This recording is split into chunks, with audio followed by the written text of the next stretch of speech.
lakkoofsi Facebook iyyaa na jalaa gubate akkamittiin itti jijjiirradha emailli Facebook an banadhallee na jalaa gubate akkamittiin itti jijjiirradha emailuma Facebook an banameeyyuu hin beeku akkasumas lakkoofsuma Facebook iyyaan banameeyyuu hin beeku jettanii gaafii adda addaa kan na gaafattan deebiin keessan nooti karaa salphaa ta'een aappii tokko osoo hin fayyadamin Facebook keessan kan lakkoofsi isin jalaa gubate haaraa itti jijjiirratuu ni dandeessu akkasumas emailillee kan isin jalaa gubate haaraa itti jijjiirratuu ni dandeessu karaa salphaa ta'een kan isinirraa eegamu hammadhuma viidiyoo kanatti hordofuu qofa jechuudha yoo ofii sanillee beektan namni hedduun akka beeku nan beeka garuu namoonni amma lafaa dhufan kan hin beekne baay'eetu jira share godhaaf akka irraa barataniif hanga dhumatti like share subscribe gochuu hin dagatina mana kanaaf haaraa kan taatan amma kallattimaan karaa barumsaa isin dabarsee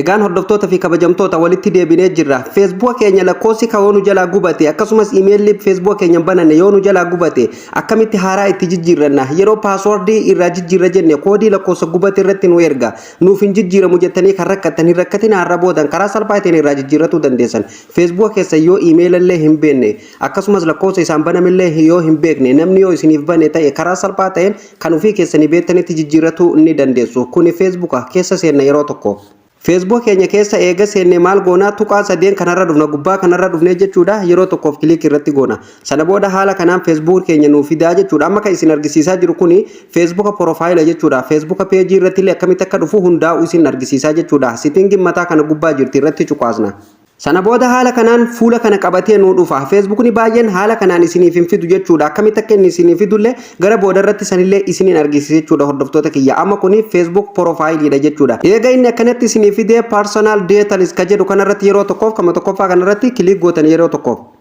sana booda haala kanaan fuula kana qabatee nu dhufa waa baay'eetu asirra jira gaa har'ammoo tokko man isin argisiisa malee asirratti gadi buutanii ammallee jechuudha isa lammaffaa kanarratti cuqaastan jechuudha personal details ka jedhu kanarratti yeroo tokkoof kilik gootu ni eeggattu jechuudha amma nuuf banamu kun amma haala kanaan nuuf banamee jira jechuudha hordoftoota kiyya amma asirratti lakkoofsaa fi email nu banannellee jinnilleen haa nu bantu jechuudha abbaan fedheeyyuu haa nu banu namni kamiyyuu yoo isiniif bane haala kanaan lakkoofsa kana isiniif fida lakkoofsi kun keessanii moo keessanii miti akka hin ta'in ni ilaaltan yoo namnilleen kan ufii irratti guuttate haala kanaan isinii dhufa lakkoofsa Facebook ni keessan jiruun amma asiin gubbarraan email tokkoof lakkoofsa tokko natti argisiisee jira jechuudha akkuma argitan kana kanaafuu keessa seennee meeqa akka jiru ni ilaallaa jechuudha asumarratti hordoftoota kiyya kuno contact info ka jedhu kanarratti fuuldura qastiitu jira kilik gootan yeroo tokkoof irratti sana booda haala kanaan fuula kana qabatee isinii dhufa amma asirratti akkuma argitan reefuun tana tokko qofaatu gubbarraa mul'ata amma immoo lakkoofsa lamaa fi email tokkootu Facebook kanarra jira jechuudha hordoftoota kiyya amma lakkoofsi kun nu jalaa gubate haa jennu amma lakkoofsi kun gubate fakkeenyaaf yeroo passwordii Facebook ani jijjiiranne jenne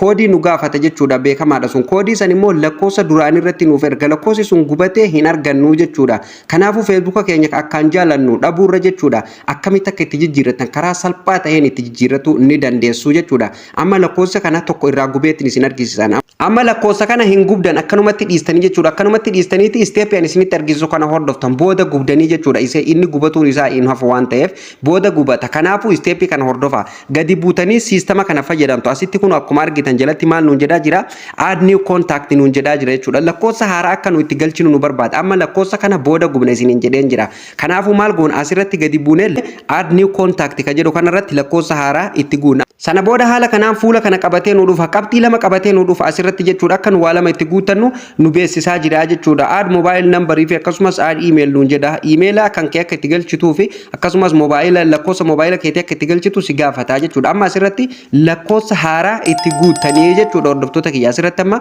bakka add mobile number jedhu kanarratti yeroo tokkoof gadi cuqaastanii jechuudha yeroo isin irratti cuqaastan haala kanaan isinii fida hordoftoota kiyya sana booda haala kanaan fuula kana qabatee nu dhufa asirratti maal gootanii biyya keessa jirtan koodii biyya keessa jirtanii ni filattu jechuudha hordoftoota kiyya gubbaa kanarratti change bakka jedhu kana cuqaastanii jechuudha koodii biyya keessa jirtaniif ni filattu sana booda haala kanaan fuula kana qabatee nu dhufa kunoo amma akkuma argitan asirratti select country nuun jedha biyya filadhu nuun jedha hordoftoota kiyya akka nu biyya filannu nu gaafata biyya keessa jirru akkeessa barbaadnee biyya keessa jirru ni filannaa jechuudha biyyuma keessa jirtan fakkeenyaaf biyyi keessan akkuma beekamu gaa Itoophiyaa ta'u biyya keessa jirtan biyya amma yeroo saniif keessa jirtan san ni filattu jechuudha anamma biyya keessa jiraadhu nan filadha kunoo anamma irratti cuqaaseen jira haala kanaan gubbarratti eeganaa bahee jala kanatti lakkoofsa itti guutuu jechuudha lakkoofsa keessan haaraa isiniif dalagaa jiru san asirratti ni guutu ittiin guutan amma lakkoofsa Ani amma lakkosa kiyyallee itti guuteen jira. Lakkosa keessan eega kanatti itti guutanii amma bakki neekistii jettu tuni hin ifnee jechuudha. Hanga ammatti maal gootana isiin tun akka isiniif iftuuf feesbuuka kanarratti jijjiiruu barbaaddaa jedhee nu gaafata. Kun akkuma argitan asirratti hordoftoota kiyya.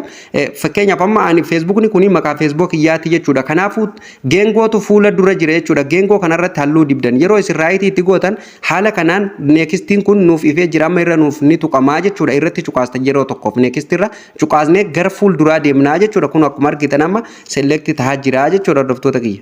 Kana booda haala kanaan fuula kana qabatee isinii dhufaa jechuudha. Asirratti koodii nu gaafata jechuudha. Koodii lakkoofsa amma asirratti itti guune lakkoofsa haaraa kanarratti koodii siif erginee jira. Koodii sana achirraa finnee akka nu konfirmi goonu nu gaafata jechuudha. Amma koodii fudhadheetiin isinitti deebi'a. Na eega. Kunu anam hordoftoota kiyya koodii dijiitii jaha fudhadhee isinitti deebi'eetiin jira jechuudha. Koodii kana eega kanatti fudhattanii jala kanatti gadi buutanii neekistiin jala kana jirti neekistii gootu.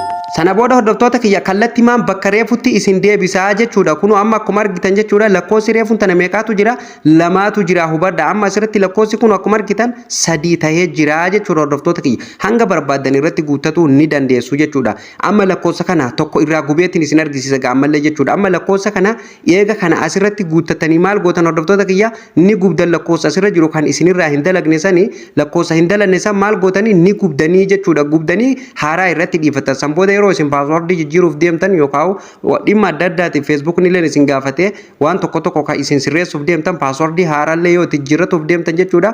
Koodiin lakkoofsa haaraa kanarratti isiniif ergamaa jechuudha. Amma kanaafuu haaraa kana kan duraanii kana irraa gubnaa jechuudha. Irraan guban amma lakkoofsa tokko irratti cuqaaseetiin irraa gubee isin argisiisa. Irratti cuqaaseetiin jira. Yoo lakkoofsa kana akkanaan ittiin jijjiiranne feesbuukni keessan cufamnallee isiniif hin deebi'u. Akkasumas paaswordiin isaallee isiniif hin jijjiiramtu. Hattuun seenanis paaswordii isaa daftanii jijjiirratuu hin dandeessan. Kanaafuu maal goona delete number bakka jedhu kanarratti cuqaastan kilik irratti godhanam. Sana booda hordoftoota kiyya akka kanaan asirratti naafida kunoo amma asirratti delete number naan jedhee question mark dura naaf kaa jechuudha. Gubuu feetaa jedhee gaafii na gaafata. Eeyyeen jedhaan anjala kanatti gadi bu'ee delete godhaan amma guutumatti delete godha lakkoofsa kana asirraan dhabama godhaa jechuudha hordoftoota kiyya. Inni kun maali kan duraaniiti kunoo amma akkuma argitan asirratti hin jiru jechuudha. Jala kanatti gadi buutanii close bakka jettu tana cuqaastanii yookaan x gama gubbaa jirtu tana cuqaastanii irraa balleessitu. Amma uf duuba na deebisa walumaan ilaalla hordoftoota kiyya. Kunoo amma lakkoofsi reefuun tana asirratti sadi jiru sun hin jiru jechuudha. Kunoo akkuma argitan haaratti naaf jijjiiramee jira. Iimeela hoo akkamitti itti guuttan akka jedhuuf amma lakka iimeelallee isin argisiisa hordoftoota kiyya. Kan iimeelallee hordoftoota kiyya iimeelli feesbuuka keessaniin banatan yoo isin jalaa gubate akkamitti yookaan iimeelli san kan namaa yoo ta'e akkamitti akka itti jijjiirratuu dandeessan isin argisiisa. Namoonni baay'een keessafuu ijoolleen keenya kan shamarranii jechuudha. Yeroo bilbila bitatan suuparmaarkeeta bakkuma itti bitatan sanitti warri suuqa sanii banee kennaafii jechuudha. Iimeela inni baneeniif hin beekuu jechuudha namni sun. Kanaafuu namoota akkasiisaniif deebii guddaa isiniif taasitti gadi buutanii add new contact bakka jedhu kanarratti cuqaastanii sana booda haala kanaan isiniifidha. Akkuma reefuun tanaa sanitti asirratti maal jettanii guuttanii yeroo duraa iimeela banattanii qopheeffattan isinii galee iimeela banattanii eega qopheeffatanii kan paaswordii isaa beektan kan dalagaa jiru bilbila keessan san irratti dalagaa jiru ni qopheeffattan. Sana booda add email bakka jedhu kanarratti ni cuqaastanii jechuudha. Sana booda hordoftoota kiyya haala kanaan isiniifidha. Asirratti maal nu gaafata enter email address nuun jedha. Iimeela kan keetti guuti nuun jedha. Iimeela feesbuuk kanatti guutuu barbaada nuun jedhee kunoo gama jalatti illee maqaa feesbuuk keenyaa kana nu fidee jira jechuudha. Iimeela nu barbaachisu haaraa san asirratti ni guuttana. Sana booda bakka kanarratti raayitii goona gama gadii kanaan neekistii goonee koodiin iimeela haaraa kanarra nu ergama. Achirraa koodii fudhannee bakka tanatti guunnee jechuudha. Sana booda jala kanatti maal gootanii neekistii ni jirti neekistii cuqaastanii kallattii maan haaraan itti isiniif jijjiiramee asitti isiniif ba'a. Sana booda iimeela kana irratti cuqaastaniituma jalaa remove isiniin jedha remove irraa gootuu jechuudha hordoftoota kiyya. Haala salphaa ta'een akkanaan haaraa irratti jijjiirratuu ni dandeessan jechuudha. Fakkeenyaaf feesbuukni tokko tokko haala kanaan isiniif hin fidu. Isa san akkamitti akka itti jijjiirrattan sanillee ammuman isin argisiisa nafaana bu'a. Amma kunoo feesbuuka biraa keessa seeneetiin jira jechuudha. Kan reefu Oromaan irratti isin argisiisa. Amma immoo Usseena san kan jedhu kanarratti isin argisiisa. Tuqaa sadeen kanarratti yeroo tokkoof ni cuqaastu. Sana booda maal gootu gubbaa kanarratti sitingii ni jira yookaan kan gubbaa kanarraan isin finne sitingii keessan jala kanatti gadi buutanii hordoftoota kiyya maal gootu kunoo jala kanatti yeroo isin gabbuutan maal argattu siting and privacy kan jedhu kan argattu yeroo tokkoof irratti ni cuqaastu. Sana booda ol deebitanii sitingii bakka jedhu kanarratti kilik gootu. Sana booda ni eeggattu hanga inni isin banamu. Sana booda haala kanaan nu banamu. Fakkeenya feesbuukni tokko tokko haala kanaan isinii fidaa jechuudha. Kana kan isinii fidu Facebook duraan profaayila ture amma karaa peejiitti jijjiirame jechuudha. Professional mood gootanii karaa peejiitti kan jijjiirtantu haala kanaan isinii fidaa jechuudha. So kanaafuu maal godhuutu isinirraa eegama. Kan akkanatti isinii fide kan hordoftoota kiyya maal gootanii asumarratti jechuudha personal and account information bakka jedhu kanarratti yeroo tokkoof kilik gootu. Sana booda haala kanaan fuula kana qabatee isiniif dhufa. Warreen maqaa Facebook jijjiirratu hin beekne illee karuma kanaan jijjiirratu jechuudha. Kun asirratti neen bakka jedhu kana cuqaastanii jijjiirratu jechuudha. Amma asirratti hordoftoota kiyya gadi buutanii jechuudha. Kun contact info bakka jedhu kanarratti ni cuqaastuu jechuudha. Irratti cuqaastanii sana booda haala kanaan isiniif dhufa hordoftoota kiyya. Amma Facebookni keessan kun jinniin isinii haa bantu, namni fedhe isinii haa banu, abbummaan fedhe isiniif haa banu, hattuun fedhe isiniif haa banu, iimeelli akkeessa jiru, lakkoofsa akkeessa jiru guutummaan guututti kun haala kanaan dhufe tartiiban isiniif taa'aa jechuudha. Iimeelli Facebook keessan kanarratti yeroo ammaa dalagaa jirulleen primary ta'ee dalagaa jirulleen jechuudha. Akkuma argitan hunoo gubbaa kanarratti isiniif kaa'aa jechuudha hordoftoota kiyya. Amma kanaafuu iimeela kunillee nu jalaa gubate, lakkoofsa kunillee nu jalaa gubate yookaan kan nama ati irraa jijjiirratu feetanii mi'eeyyee deebiin keessan yoo ta'e maal gootanii asirra gad buutanii akkuma karree fuusan add phone number bakka jedhu kanarratti cuqaastanii lakkoofsa haaraa itti guutuu jechuudha. Lakkoofsa haaraa itti guutan asirratti illee add email address bakka jedhu kanarratti gadi buutanii iimeela keessan haaraa kan isiniif dalagu kan paaswordii isaa beektan haaraa keessan sanii kan mataa keessanii itti guutanii jechuudha. Hani amma gaa itti guutuu waan hin barbaadeef isin argisiisuuf irratti hin cuqaasame. Sana booda haala kanaan naafii hordoftoota kiyyaa kunoo akkuma argitan amma asirratti add any additional email address naan jedhaa jechuudha. Kanaafuu amma asirratti iimeela keessan jechuudha itti guutanii jechuudha. Iimeela barbaaddan san asirratti create gootanii jechuudha. Sana booda asirratti gadi buutanii add email bakka jedhu kana cuqaastanii iimeela keessan sanarratti koodiin isiniif ergamaa koodii sana achirraa koodii dijiitii 6 achirraa fuutanii bakka duwwaatti guutanii next gootaniituma kallattimaan irratti isiniif jijjiiramaa jechuudha. Nama gawaan irratti jijjiiruu hin barbaadiniif jechuudha. Irraan deebi'aa jechuudha. Lakkoofsallee akkasumatti irraa jijjiirratu. Haaluma reefuu Facebook kanarratti isin argisiisaniin irraa gubdanii irralletti jijjiirratu dandeessanii jechuudha. Facebookni walaaddaa fakkeenyaaf settingii ammaa kanaafi karreefuu garagaraa kanaafin asirratti illee akka adda bahee sirriitti isiniif ifa ta'uuf isin argisiise jechuudha. Amma fakkeenyaaf lakkoofsa kanallee irraa gubuu yoo barbaade qastiin fuula dura jirti. Iimeelallee haaluma kanaan irraa gubdu qastii fuula dura jirtu kana irratti cuqaastaniituma sana booda hordoftoota kiyya yeroo akkanatti lakkoofsa kun isinii dhufe konfarmi godhuu feeta moo irraa gubuu feeta jedhee nu gaafata. Gama gadii kanatti kun remove jira gubbaa kanaan confirmed nuun jedha. Kanaafuu nu confirmed godhuu osoo hin barbaanne lakkoofsi kun nu jalaa gubate waan ta'eef remove bakka jettu kana cuqaasne irraa gubnaa jechuudha lakkoofsa san. Ifa isiniif hordoftoota kiyya ifa isiniif ta'ee jira.